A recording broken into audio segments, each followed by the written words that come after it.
Hello दोस्तों, नमस्कार। एक बार फिर से आप सभी का स्वागत है भाई हमारे इस channel one day English classes में। दोस्तों, आप सभी को यहाँ पर एक बेहतरीन सी बात सिखाई जाती है, बेहतरीन सी बात बताई जाती है, जहाँ पर आपको हर एक तरीके की वन डे एग्जामिनेशन की इंग्लिश को दिया जाता है। दोस्तों, हम लोगों ने एक अभी कोर्स को लॉन्च किया है जो कि फ्री ऑफ कॉस्ट होगा। बहरहाल, सबसे पहले हम बात करना चाहेंगे हमारे जो प्यारे बच्चे हैं, हमारे जो चहेते बच्चे हैं, उन सभी का पेट का एग्ज़ाम है। यानी 15 तारीख और 16 तारीख की डेट में पेट का एग्ज़ाम है और मोस्टली जो बच्चे हमसे पढ़ रहे हैं उन सभी बच्चों का 15 तारीख को लगभग एग्ज़ाम है। पहली बात तो 2-3 बातें हमें बड़ी दुख की, जो दुख क्या बताएं, क्या कह सकते हैं। एक तो सेंटर इतनी दूर की जिसकी कोई सीमा नहीं। कहा जाता है ना कि जितने की मुर्गी ने उतने का मसाला हो गया है। यानी एग्जामिनेशन का फॉर्म उतने पैसे का नहीं रहा जितना पैसा आपको ट्रैवलिंग खर्च, वहाँ के एक्सपेंसेस और पेपर देने में लग जाएगा, है ना। हालांकि कोई ना कोई रणनीति होगी सरकार की, हम इसे डायरेक्टली झुटला भी नहीं सकते कि क्या गलत है क्या सही है, ये उनका अपना मैटर है, वो जाने। दूसरी बात, यहाँ पर जितने बच्चों ने हिम्मत बांधी है, हालांकि बहुत सारे बच्चों ने पेपर को दूर होने की वजह से छोड़ा भी है, ठीक है, लेकिन मैं तो यही कहूँगा कि बच्चों को छोड़ना नहीं चाहिए था, बिल्कुल नहीं छोड़ना चाहिए था। दूसरी एक बात, बच्चों के अंदर कुछ न कुछ समस्याएं आई हैं। कुछ बच्चे पैंडेमिक भी हैं कि पेपर किस तरीके से, फ्रस्ट्रेटेड हैं, स्ट्रेस ले बैठे हैं। ज़रूर स्ट्रेस लेना चाहिए, क्योंकि सवाल यहाँ पर सिर्फ पेट के 70-80-90 नंबर लाने का सवाल नहीं है। यहाँ पर अगर आप पेट नहीं पास होते तो अधीनस्थ चयन आयोग की जो वैकेंसीज आएंगी आप उससे बाहर हो, ठीक है। अधीनस्थ चयन आयोग की यूपी SSSC की वैकेंसीज से आप बाहर हो, ठीक है। तो कुल मिलाकर यहाँ पर एक फ्रस्ट्रेशन ये है कि एग्जामिनेशन निकालना फ्रस्ट्रेशन नहीं है बच्चों की फ्रस्ट्रेशन ये है कि अगर ये पेपर नहीं निकलता तब तो फिर हम आने वाली जो नेक्स्ट अपकमिंग वैकेंसीज होंगी यूपी SSSC की, उस पर तो हम नहीं फॉर्म अप्लाई कर पाएंगे। फ्रस्ट्रेशन इस बात की है, ठीक है। लेकिन हाँ, फ्रस्ट्रेशन बच्चों की जायज़ है, बच्चों की फ्रस्ट्रेशन जायज़ है, मगर मैं इतना ही आपसे कहूँगा कि मेरा चैनल आपके लिए सिर्फ इंग्लिश के लिए ही है और इंग्लिश आपको मैंने 1-2 क्लासेस दी हैं, ज़्यादा नहीं दी हैं, मगर ऑफलाइन क्लासेस में मैंने आपको बताया है, ठीक है। बहुत ज़रूरी बात समझनी ये है कि आखिर अब तो कल पेपर ही है, तो हमें पेपर के लिए चीज़ें क्या क्या मेंटेन करके चलनी होगी। बहुत बढ़िया बात आपको समझना ज़रूरी ये होगा कि बहुत सारे बच्चे हल्के में ले लेते हैं। मैं कहूँगा कि हल्के में बिल्कुल ना लें, चीज़ों को हल्के में बिल्कुल ना लें। सर, घाव छोटा हो या बड़ा हो, उसे गंभीरता से लेना चाहिए। तो सर, यहाँ पर एग्जामिनेशन होता है, वो चाहे IAS का हो या फिर यूपी SSSC जैसे पेट या छोटे और भी एग्जामिनेशन के कोई भी एग्जाम हो, ठीक है, वो चाहे कुछ भी हो, पेपर को आपको गंभीरता से लेना होगा। दूसरी बात, आपको पेपर में सेंटर पर जाने से पहले बहुत सारी चीज़ों का ध्यान रखना पड़ेगा। जैसे आपको बहुत सारी नोटिस आपको, यानी कि उसमें इंस्ट्रक्शंस आपको, जब आप एडमिट कार्ड निकाले होंगे तो इंस्ट्रक्शंस उसमें ढेर सारे दे रखे हैं। ध्यान दीजिएगा, इंस्ट्रक्शन अगर उन्होंने दे रखा है, इसका मतलब अगर आप उस इंस्ट्रक्शंस को पूरा नहीं किए तो वो एग्जामिनेशन में नहीं बैठने देंगे, ये लीगल होगा, ठीक है। तो आप सभी से मेरा निवेदन है कि आप सभी लोग इस एग्जाम को छोटा ना मानकर आप लोग जो इंस्ट्रक्शन है उस इंस्ट्रक्शन के हिसाब से आप लोग उस सभी इंस्ट्रक्शंस को फॉलो करें जो इंस्ट्रक्शन वहां पर लिखा गया है। जैसे वहां पर आपको 2 पासपोर्ट साइज की फोटो लेके जानी होगी और वहां पर कोविड का आपको प्रोटोकॉल को देखना होगा। समय से 2 घंटा पहले पहुंचना है। वो समय से 2 घंटा पहले क्यों लिखा है, इस बात को मैं समझाना चाहूंगा।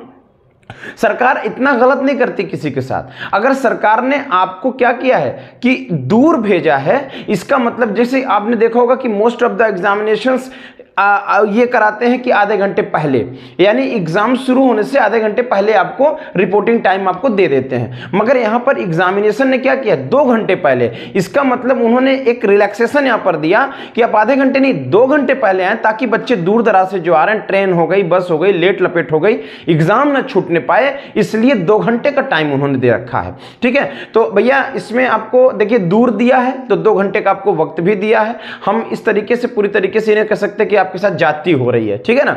तो कुल मिला के एक बात ये समझनी होगी कि आपको पेपर देने से पहले बहुत सारी चीजों को ध्यान रखना है। जैसे 2 पासपोर्ट साइज फोटो लेके जाना है, किसी तरीके की आपकी आइडेंटिटी यानी कि आधार कार्ड, पैन कार्ड या फिर आप ड्राइविंग लाइसेंस या फिर वोटर कार्ड, इन सब की आप फोटो कॉपी के साथ साथ ओरिजिनल भी लिए रहिएगा।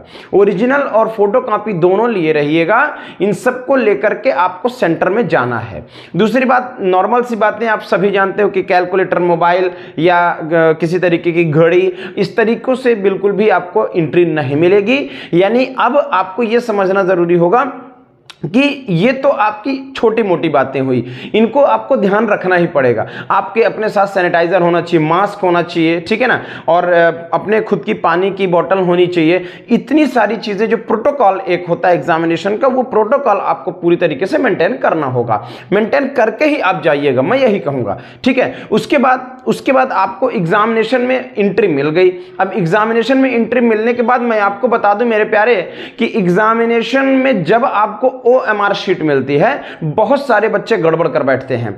बहुत सारे बच्चे, इवन IAS PCS देने वाले भी बच्चे कभी कभी गड़बड़ कर बैठते हैं। ध्यान दीजिएगा कि OMR शीट को बहुत ही कॉन्शियस माइंड से भरिएगा, बहुत कॉन्शियस माइंड से। एक भी इधर उधर मामला होता है तो मामला डिस्टर्ब हो जाता है। ध्यान रखें कि OMR शीट पर दिया गया इंस्ट्रक्शन कायदे से पढ़ें और दिए गए इंस्ट्रक्शंस पर देख करके आपको एक एक चीजें, आपका नाम, रोल नंबर, कंट्री या कॉलेज का कोड, ये सारी बातें बहुत कायदे से आपको उस OMR शीट पर भरनी होगी। यानी एकदम आप कॉन्शियस होकर के वहां पर OMR शीट को फुलफिल करिएगा, ठीक है, ताकि उससे आपको कहीं गड़बड़ ना होने पाए। दूसरी एक बात, OMR शीट पाने के बाद कभी कभी बच्चा करता क्या है कि ओवरराइट भी करता है आंसरिंग के टाइम पे। आंसरिंग के टाइम पे ओवरराइट नहीं करना है, नंबर नहीं मिलेगा उसका, ध्यान रखिएगा। दूसरी बात, आप जब एग्जाम का पेपर आपके हाथ में आए तो एग्जाम के पेपर को पहले आप पूरे पेपर को एक तरफ से पढ़ डालो, ठीक है। पहले पूरे पेपर को एक तरफ से पढ़ डालो। उसके बाद आप सबसे पहले उस सेगमेंट को उठाना, पेपर करते समय उस पार्ट को उठाना जिस पार्ट में आपको ज्यादा कॉन्फिडेंस हो।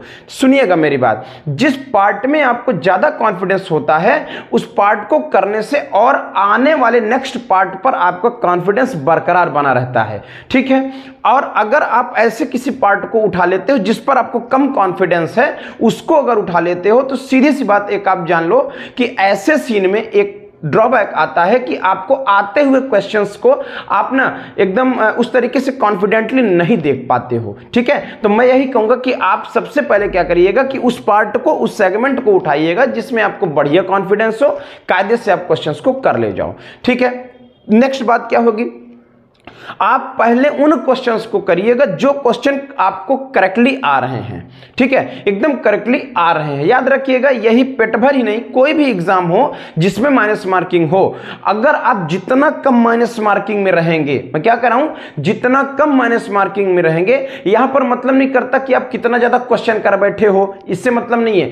मतलब यहां पर यह है कि चाहे आप कम से कम क्वेश्चन करो, मगर आपके अगर माइनस मार्किंग माइनस में है तो आप मेरिट में आ सकते हो, ये ध्यान रखना। तो आपको यहां पर वो सब चीजें देखनी है कि जो क्वेश्चन आप करने जा रहे हो उस क्वेश्चन के बारे में अच्छे से आप जानते हो, पहले आप उन्हीं क्वेश्चंस को करना जो क्वेश्चन एकदम करेक्ट होंगे आपके हिसाब से, आप जानते होंगे कि ये सही है। आप जब 10 क्वेश्चन अपने आप में करेक्ट कर बैठोगे ना, तो अगले 10 क्वेश्चन में अपने आप आपके अंदर कॉन्फिडेंस आ जाएगा अपने आप, ठीक है। तो आपको ऐसे क्वेश्चंस को ज्यादातर पहले देखने हैं जिनको, जो आपको ज्यादातर आ रहे हैं। सोचने वाले क्वेश्चंस को छोड़ देना है, सोचने वाले क्वेश्चंस को आप, जिनमें कॉन्फिडेंस आपको उन क्वेश्चन को करने के बाद उन क्वेश्चंस पर आप विचार विमर्श करें, विचार करें कि क्या है, कैसे है, फिर आपको बाद में देखा जाएगा। जैसे तुक्का भी लगाते हैं, और तुक्का लगाते हैं कि राम भरोसे जय श्री राम, जय श्री राम, जैसे हम टिप से मार दिया कहानी बन गई, ठीक है। तो वो फिर आपको लास्ट में करना, शुरुआत में ही वो काम नहीं करना है, इसका ध्यान रखिएगा। दूसरी बात, आपको पूरी तरीके से पेपर को कायदे से रीड आउट करना है, पढ़ना है, और पढ़ने के बाद आपको एग्जाम को बाकायदे देना है, एकदम बेहतरीन तरीके से क्वेश्चन को देना है। डरने की कोई जरूरत नहीं है यार, डरने की कोई जरूरत नहीं है। सब आपके हाथ में है और सब आप कर ले जाओ, ये तो पूरी भरोसा है। अब रही बात यहाँ पर अलग अलग सेगमेंट्स की, तो अपने जो अलग अलग सेगमेंट्स वो ठीक है। 5 क्वेश्चन का जो सवाल अंग्रेजी का है, ध्यान दीजिएगा आज का ये मूल मंत्र अगर आप तैयारी करके देख लेते हो, अगर आप तैयार होकर देख लेते हो इस मूल मंत्र को, तो 5 क्वेश्चन 5 के 5 सही होंगे। याद रखिएगा कि वो 5 क्वेश्चन या कि पैसेजेस हो सकते हैं, या कि अलग अलग एक्टिव पैसिव से एक, या नरेशन से एक, या सिनोनिम एंटोनिम ये हो सकता है। अगर आपका पैसेज आता है, बहुत कायदे से ध्यान दे लेना, मैंने चीजें बता रखी है। अगर पैसेज आता है तो आप पैसेज को मत देखिएगा, आप पैसेज के द्वारा दिए गए ऑप्शन को देखिएगा। ऑप्शन को देखने के बाद आप पैसेज पर आइएगा, आपको आंसर मिल जाएगा, पहली बात।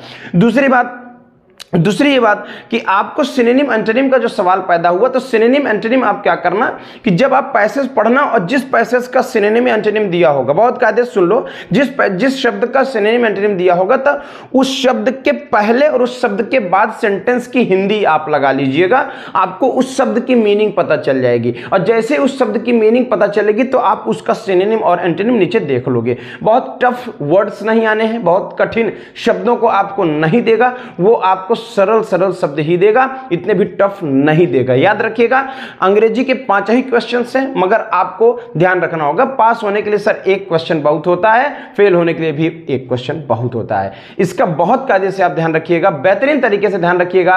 और मैं तो कहूंगा कि आप सब के सब मेरे प्यारे बच्चों, जितने भी मेरे बच्चे यूट्यूबर्स हैं, या जितने भी मेरे बच्चे यूट्यूब पर व्यूअर्स हैं, या मेरे ऑफलाइन वाले बच्चे, जितने बच्चे पेट पर एकदम तैयारी से गए हैं ना, उन सबको सिलेक्शन मिलेगा, उन सबको एग्जामिनेशन पास हो ही जाएंगे, ये मेरा भरोसा कहता है। तो मेरे प्यारे, आप सभी को मेरी तरफ से दुआएं और मंगल कामना है कि आप सब एग्जामिनेशन में पास हों। बहुत बहुत धन्यवाद, थैंक यू।